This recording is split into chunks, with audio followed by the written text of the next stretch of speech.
This is definitely a day where the deacons are in control. We are here to celebrate the Lord's word and give you some peace. I'm looking at all these smiling faces out there. If you're not smiling, go and smile right now. I can see Leroy smile through his mask. It's a blessing that you all are here. Amen. God's plan.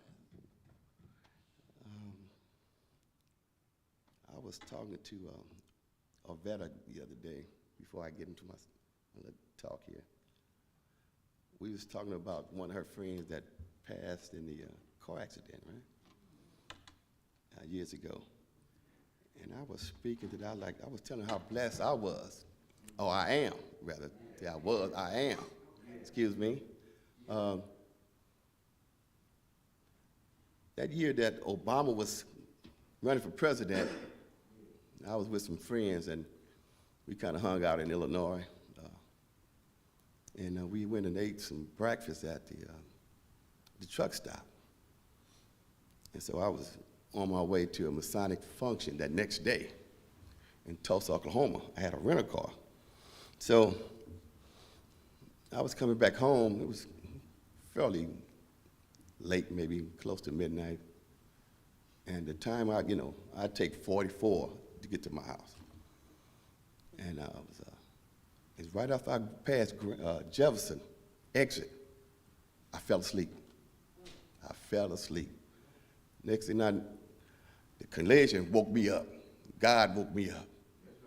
And the fireman, when he showed this, said, "Man, how did you walk out of this car?" I was like, "Man, no, but God, man, Although the people was hurt, in the other car, and God bless them, and they survived it.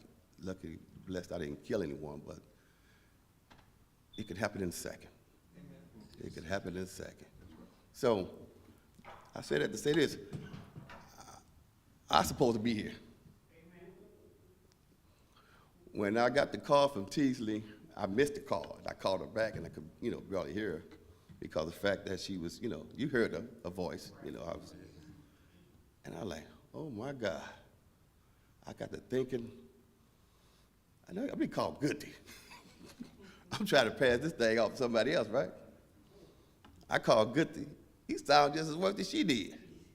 I was like, oh man, so next person I called, who gave me wisdom at time, was Kim. I'm like, Kim, what we gonna do? We gonna do our best. You can get up there and do something. You don't worry about it. You're gonna be all right. So I've been praying all night, all morning. And so the Lord's with me.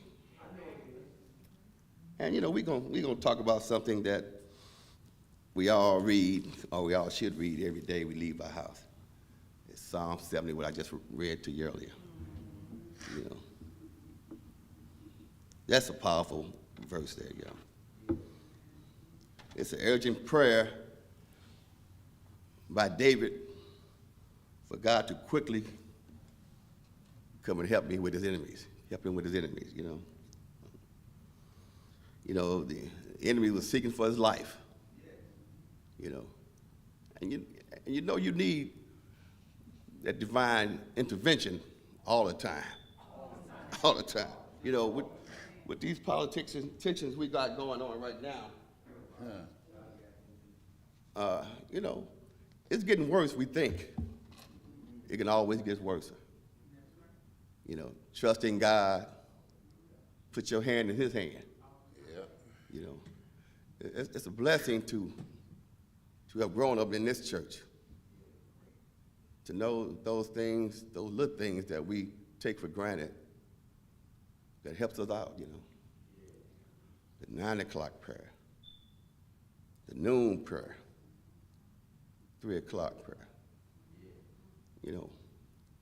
Every time you leave your house, you better be under that cloth. is very important.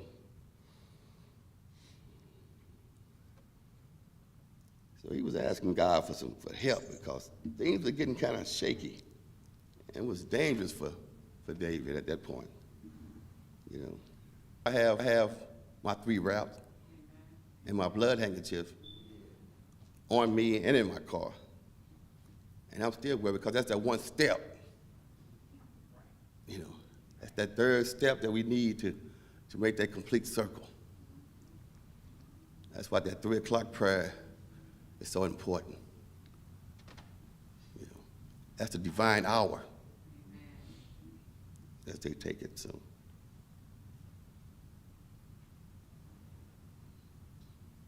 you know, having family is very important. Not necessarily your blood family, but your church family.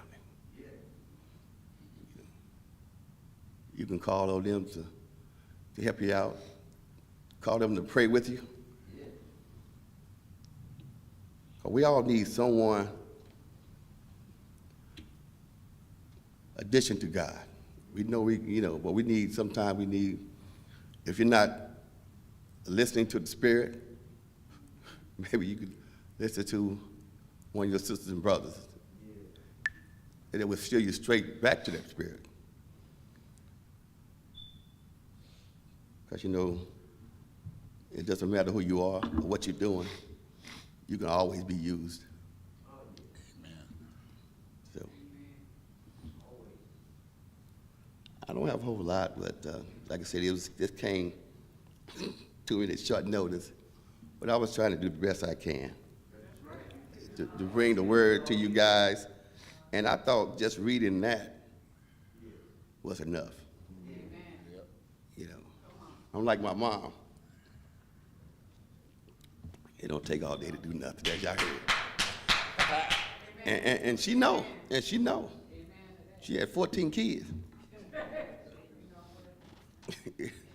So, well, I have a lot of nieces and nephews as well, I don't know about some of them nieces, I don't want to deal with, but the ones I call on, it's a purpose. It goes 2 ways. I need to talk to them and need to hear from me. That's why, talk to my sisters and my brothers, we always together pretty much. But That's a blessing. it is. And, that we don't do a lot of fighting and bickering among ourselves. Even my first cousins, we all in that same boat. That Wilson clan.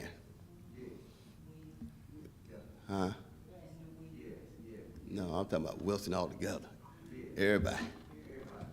Wilson, Weavers, and Gilliams, Caves, all in that Wilson clan. And everything that comes after that. So it's a blessing that you all are here, because we don't really have to have a full congregation. But it helps pay the bill. Yes, sir. But, everybody get the word in their own way. As long as you believe in God and what he can do for you and what he have done for you and continue to do for you, that's a blessing in itself. And you all continue to pray for each other, and most of all, pray for yourself. Thank you. Amen.